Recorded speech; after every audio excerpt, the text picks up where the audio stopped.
So everyone, I have a special guest today, my longtime friend and business partner, Ken Zorvich. Ken's been in the business just as long as I have. We're going on 20 plus years. But today we're going to dive right into it. We want to talk about this NAR settlement. This NAR settlement rolls out tomorrow. I know it's kind of weird on a Saturday, August 17th. So there's been a lot of talk about this. I just kind of want to set the stage. There might not be people, Ken, that know what this lawsuit's all about. So let me just kind of tee it up real quick before we get into some questions here. So this was a gigantic lawsuit. This was the Sitzer-Burnett case that took place in Missouri.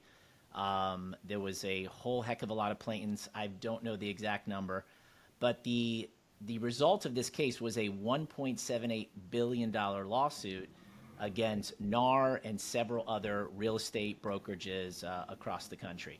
I mean, this brought people to this small Missouri courtroom. We had, Gary Keller came out. But when you really think about it, this attorney that led this lawsuit was just a no-name. This guy, Michael Ketchmark, virtually unknown. And however you feel about this lawsuit, whether you think it's ridiculous or you don't agree with it or you do, you got to give this guy a little credit, right? This is like the typical David and Goliath story. He took on NAR. The National Association of Realtors is the #1 trade organization in the United States. Even our own Department of Justice, the DOJ, couldn't really get through to NAR. They've been after them for a while. And here you go, Michael Ketchmark and his small little group, has a massive victory here in the court system. So, like I said, it's a David and Goliath story, pretty crazy.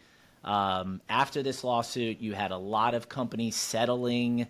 NAR settled in the tune, I think it was like $418 million. So just really a historic event. And as a result of it, real estate's about to change. There's some laws that went into effect.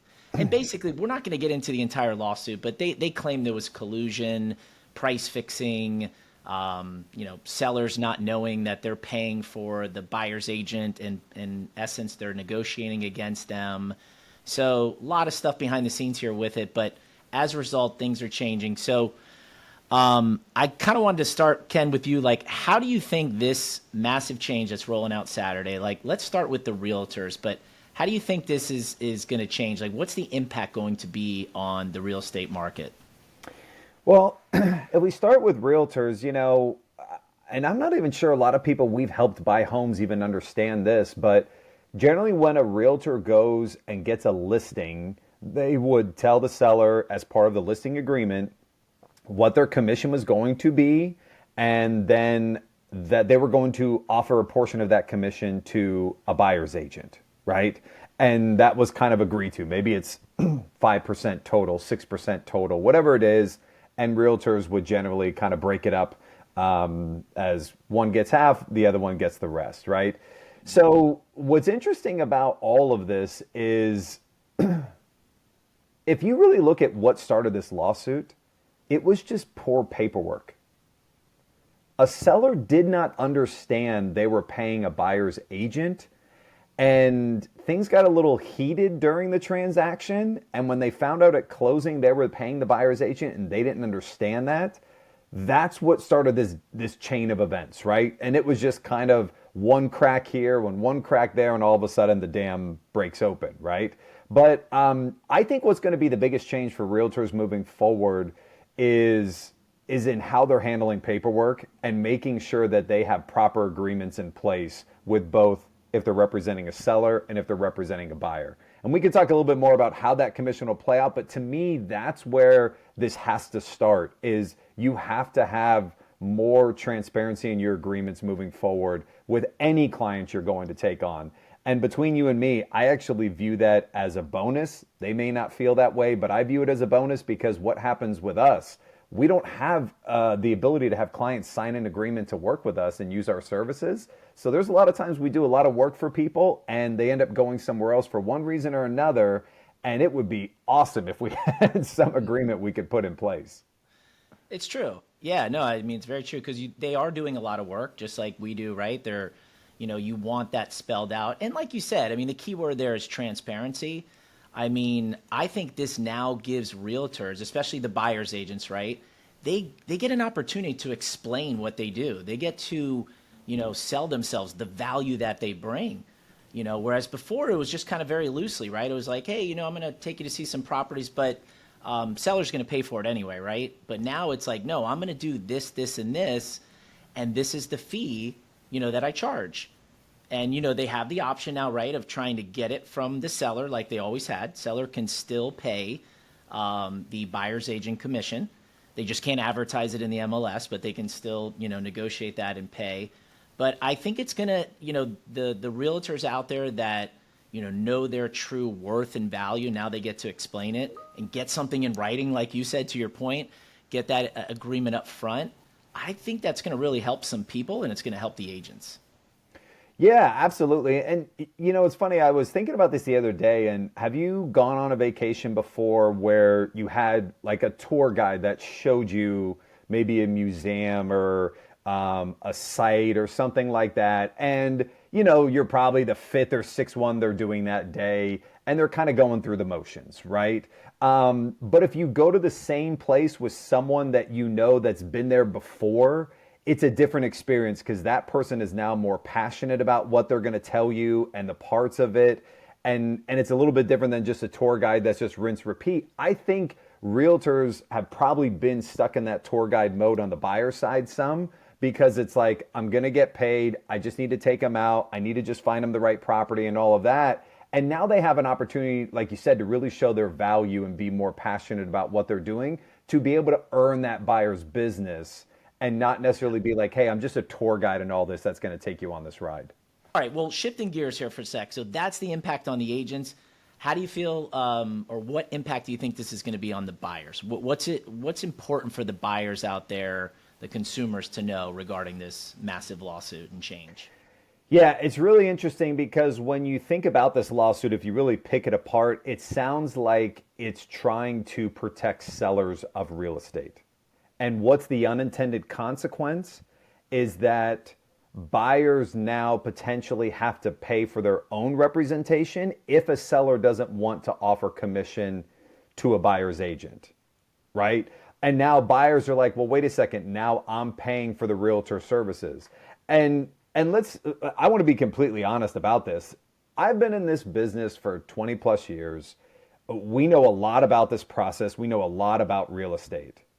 I would still go hire a buyer's agent to help me purchase a property, right? Like, there's a lot of things that agents do, and you've probably seen it with clients that have come to us without any representation.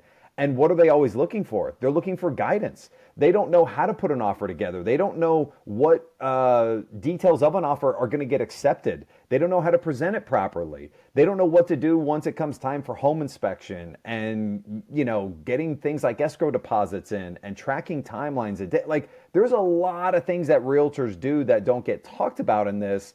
And for buyers just to think, oh, well, if I now have to pay the freight, I'm just going to go about this on my own.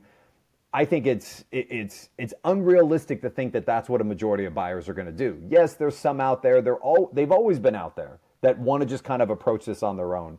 But I really think from a buyer side, the unintended consequence is this potential of the commission. Now, you flip that over to the seller side. Now, the sellers are faced with quite the dilemma, because the seller's immediate reaction would be, great, then I'm not going to pay a buyer's agent. Okay. Now you have to ask yourself, okay, but is my property being marketed effectively if I'm going to only be attracting a buyer that either can pay his or her agent or is coming without an agent? And how is that buyer going to interact with my listing agent in order to effectively get a deal together? And so what you could have is a lot of logjam, which is the unintended consequence of the seller, is that their properties aren't moving as quickly because there's too many cogs in the system that have been there before to smooth out and get it through. And you bring up a good point. Look, we've been doing this a long time, like you mentioned. We've seen numerous times that people have come to us without an agent. And what ends up happening? We do double the work. We wear two hats. De right? facto agents. Be careful. Yeah. Don't say anything about the contract. We end up, yeah, but it's true. We end up like doing the work that we shouldn't be doing, and it's because they decided to try to save money, right? Even though and they need the help, right? Like, they need help. Yeah. They don't know what they're doing. and that's the big point here. For first-time home buyers especially, I mean, I can't stress this enough that it is crucial for them to have an agent. They need that representation. They need someone helping drafting up the contract, coordinating the inspections and going over the inspection report and coordinating their finance, et cetera. There's a million different things. But okay, and then you could make the argument someone that's on their third, fourth, fifth, sixth purchase, maybe they know the process so good. Nowadays, you do have to admit the technology, most people see the property they want to go look at, and they'll tell the buyer's agent, like, we want to go see this or we want to see that, where back in the day, they relied solely on the buyer's agent to find the houses, right? So that has changed, and I can see some consumers that are very experienced in buying real estate maybe wanting to crack at it on their own. But they got to be prepared to, for the extra work. And then you start to sit there and go, okay, the time you're going to spend, is it worth it? Am I even saving, right? Are you getting a discount at all right now? So that's the key factor. But yeah, I agree with you on both accounts, like the impact on both buyer and seller. So I guess my question is going back to the seller for a second, the fact that, yeah, they technically don't have to put in the MLS, right? They don't have to offer. I mean, do you think most sellers are going to take the approach of, hey, no, yeah, I'm not going to offer it. They're going to have to pay their own buyer's agent? Or do you see when kind of push comes to shove, if they really want to sell their property, do you see some sellers, I don't want to use the word caving, but being accommodating and offering that commission to get their property sold? Yeah, I'm still a believer that I think when push comes to shove, sellers are going to offer some compensation. What that's going to be might be dependent on several things. It might be dependent on what type of conversation a listing agent has to set the expectations out there.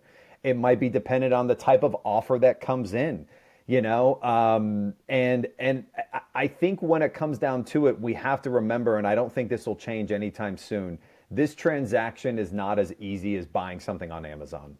You know what I mean? Like, there is a whole lot that goes into this that most people don't even see, between title work and searches and, the amount of stuff that we do on a loan, the number of tasks we do that people never even know about. And this is all to essentially move one piece of real estate from one owner to a new owner.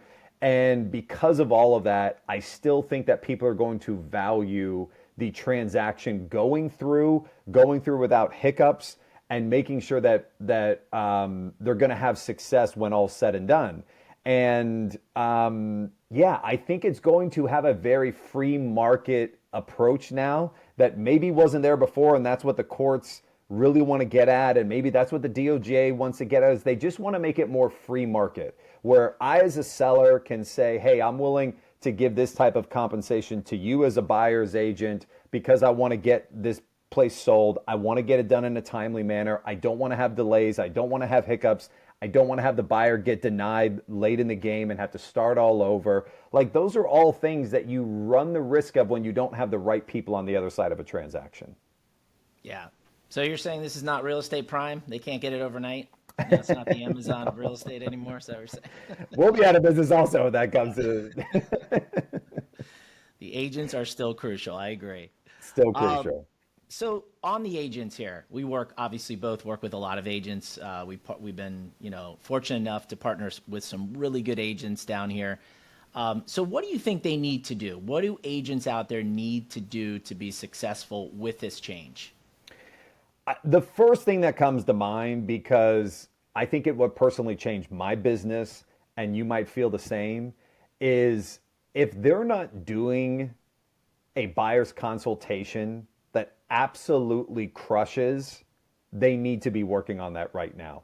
A lot of them probably have a listing presentation, but from a buyer's side, have they ever really sat down and had that? Some probably have, but if you're talking about getting someone to sign an agreement to do business with you, I think you have to have the opportunity to educate them on the process, answer all the questions about what's going on in the market. How does this impact what they're going to be faced with when they're out there looking?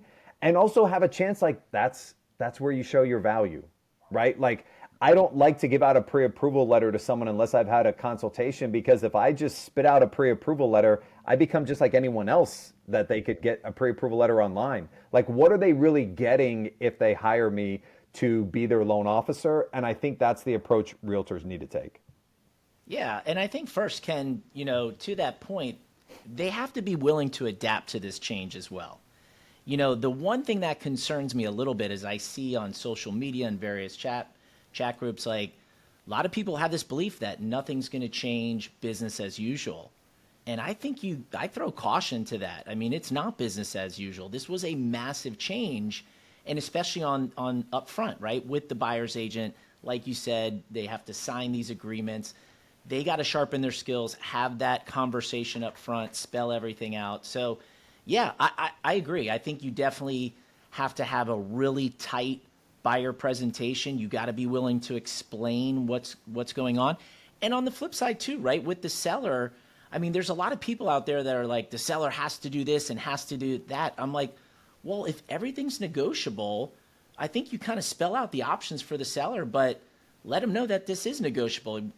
Why are you going to try to pigeonhole them in a corner and say, yeah, you got to offer 3% or you got to offer 2%? Well, wouldn't it really depend on the offer that comes over, right? Right. If it's low, maybe you're going to change something. So, I mean, do you feel the same with the listing agents as well? Like, what do they really need to do to be successful?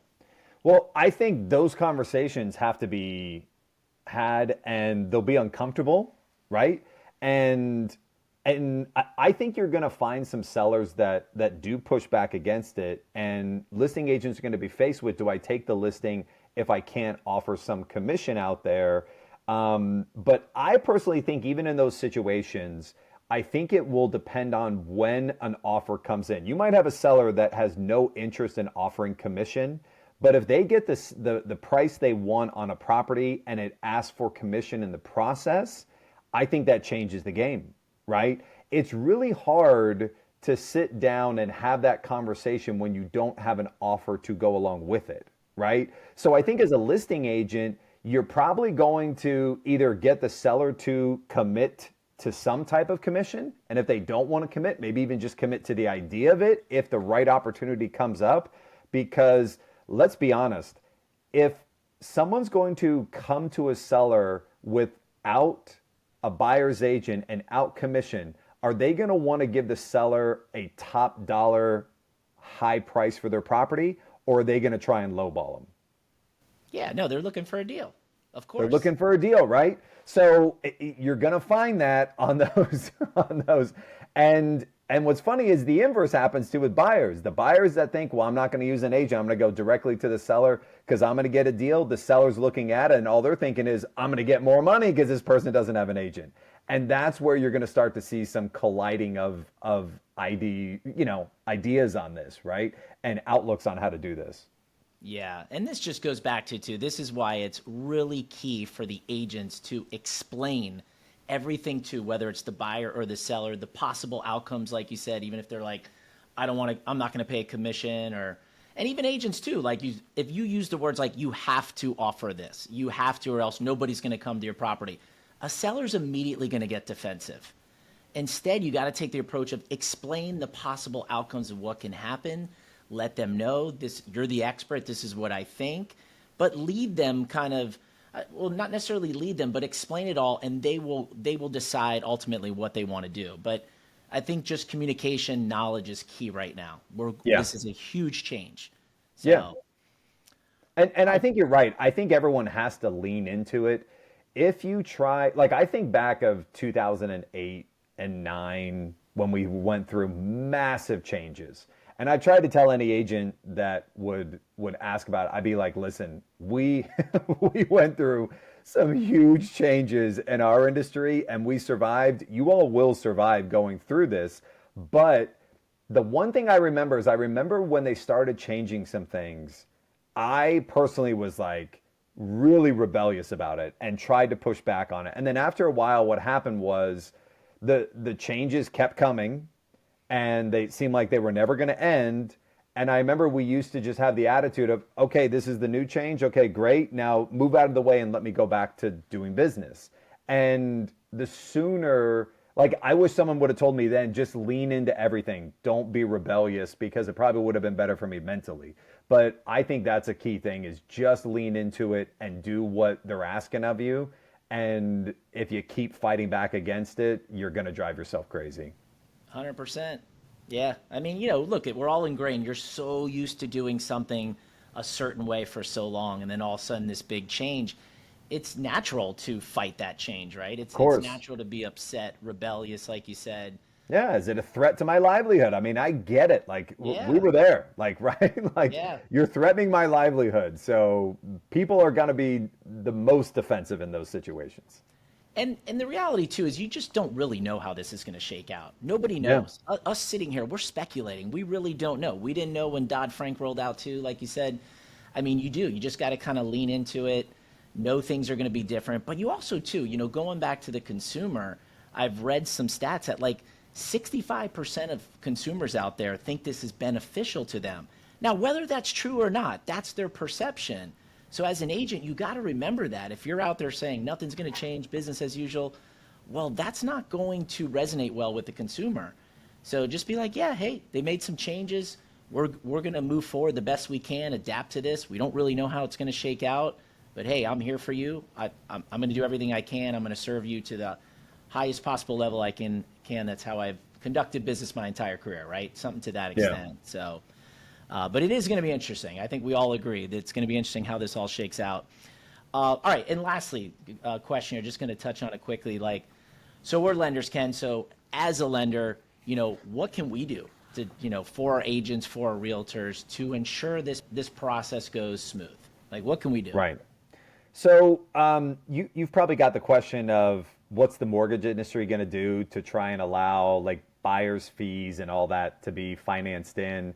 Yep. And why don't we just touch on that real quick? I think what's happened so far is pretty accommodating from the standpoint of when you talk about what a seller can give a buyer. So just so everyone understands, there's depending on your loan to value, right? How much you're going to finance versus your value.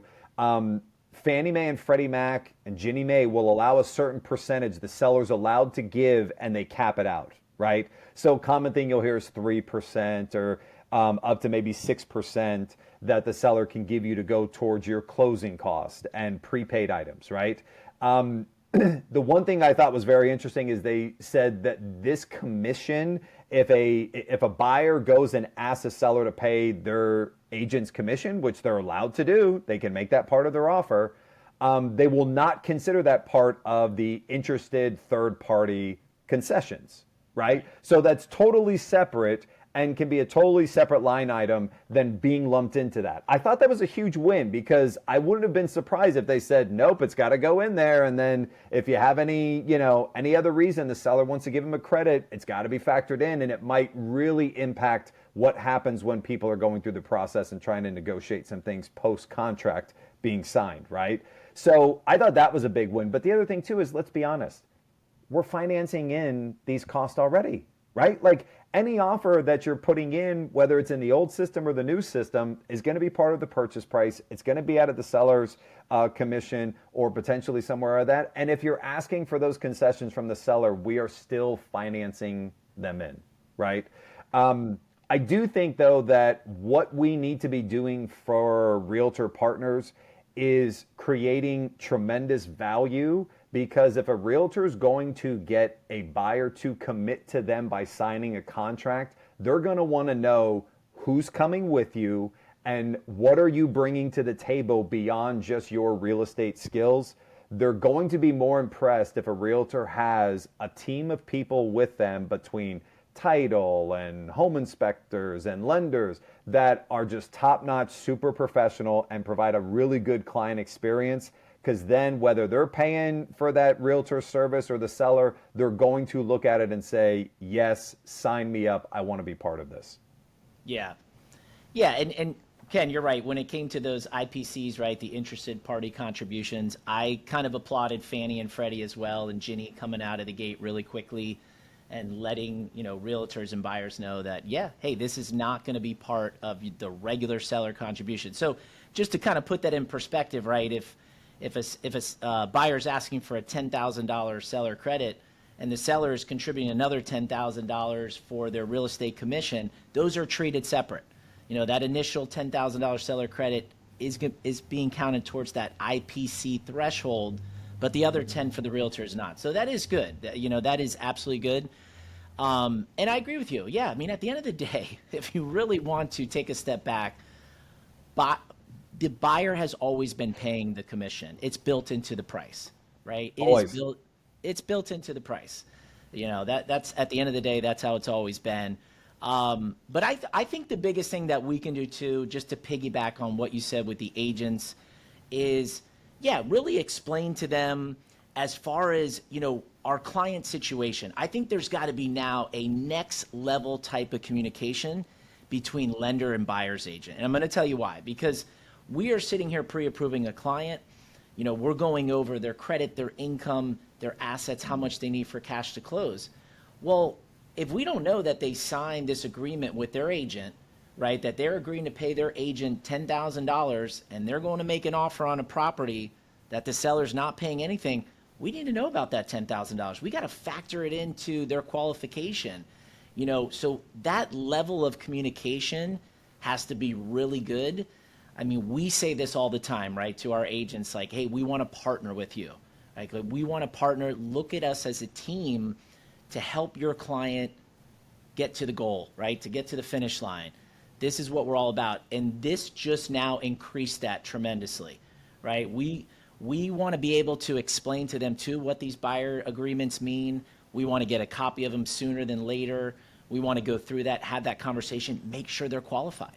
Make sure that they have the funds to do it. The other thing, Ken, that we can do that no one's even really talking about is we have a lot of great programs for first-time home buyers. Like, if they got to pay their agent 10 and we have a program that gives them 7,000, don't you think a realtor and a customer want to know that up front? Absolutely. And furthermore, I mean, do you want to touch on too, like some of these programs are property area specific, right? Yep. So where's the advantage there, right? Have a conversation with us first, because we may say, hey, if you're buying in this area, it qualifies for one of these programs.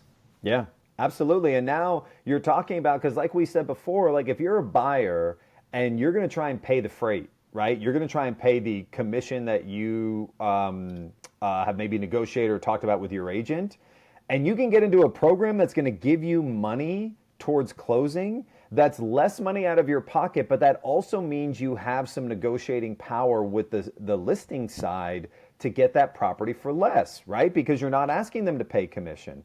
So now buyers need to understand this and understand how the pieces on the chessboard move around, and that can make them more savvy as they go out into the to the market to start making offers. Absolutely. And if I could just drive home two last things, if I was announcing to agents, yes, get with your lenders, go over these buyer agreements. You want to be on the same page. And buyers, we say this all the time, and I feel like we've just succumbed to the fact that buyers go look at properties first, but they really should get pre-approved first.